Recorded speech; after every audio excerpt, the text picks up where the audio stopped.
Mummies movie plot you should know. Sylvester took the ring, but when the robot was about to come out, the hole there was not enough to fit. Sylvester then gave explosives so that the gap to get out was even bigger. Thought was surprised to hear the sound of an explosion, and immediately returned to see the room where his belongings were stored. From far away through binoculars, Princess Nefer saw Thought. Thought was very worried when he found out that the wedding ring was missing. They saw a big hole there. This must be the work of a living person. Thought decides that the only way to recover the ring is for them to go to the world of the living. Thought asked the Second to avoid white light because it would reveal their identity, that they were mummies living in the afterlife. Now they are in a different world, which is not the world of the afterlife.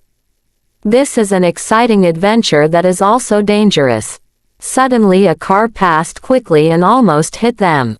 The car headlights made Thought, Second and Croc look like living skeletons. They then saw the human camp, and Thought saw Sylvester keeping his ring in a chest. The crate was then loaded into a car and taken away. They then slipped and got into the car that started to move away from that place. They opened all the chests but did not find the ring. When the car stopped, they had to get into the crate so humans wouldn't notice. Now the crates are in the port and moved to another place. After making sure the situation is safe, Thought comes out of the wooden box and will immediately search for the missing ring. But the door suddenly moves. Someone is about to enter. They all took positions beside the door and were ready to attack the person. But what a surprise that the one who opened the door was Princess Nefer. Surprised by the sound, Princess Nefer throwing a punch, even though it didn't hit Thought, but Thought was actually crushed by the iron box held by Second. Thought staggered. But why is the princess here? Princess Nefer also asked the same question. Does Thought want to run away?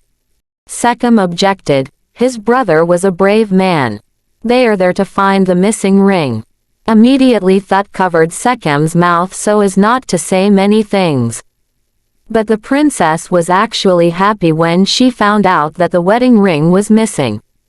That means they don't need to get married. But for Thought that is not good at all. He will lose eyes and tongue. They had to get out of there and quickly find the ring. Thought broke down the door with force, but instead knocked him unconscious all night. And when Thought woke up, Thought realized that they were in the middle of the sea. They were trapped in a ship. Now they have no other choice but to wait until they reach land. They arrived ashore, in a busy port in London. They were very amazed to see the busy port. Are they in Babylon? Thought believed they were in the Roman Empire. Second then looked at Sylvester, the man who stole the royal ring. Sylvester got a call from his mother. That day was the day that Sylvester would accompany his mother to the theater. Sylvester immediately headed for the theater. Thought and the others managed to sneak in the tailgate of Sylvester's car.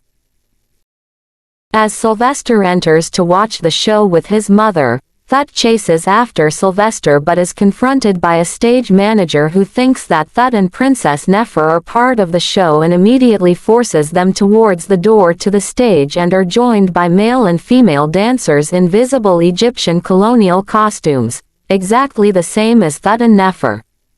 The show started. Princess Nefer was amazed when she found out that the cast of Radamas and Ida were singing. When Radamas held the ring, Princess Nefer immediately approached and wanted to take the ring. Nefer even snatched it from the female actor's hand. Meanwhile Sylvester realizes that it wasn't a show. He finds out that it was Princess Nefer who had come looking for the ring, which he had. Hearing the beautiful voice of Princess Nefer, a songwriter named Ed was amazed. And the performance received a standing ovation from the audience. After getting the ring they immediately left the theater and outside they met Ed. On Ed's ride they were able to quickly escape from Sylvester.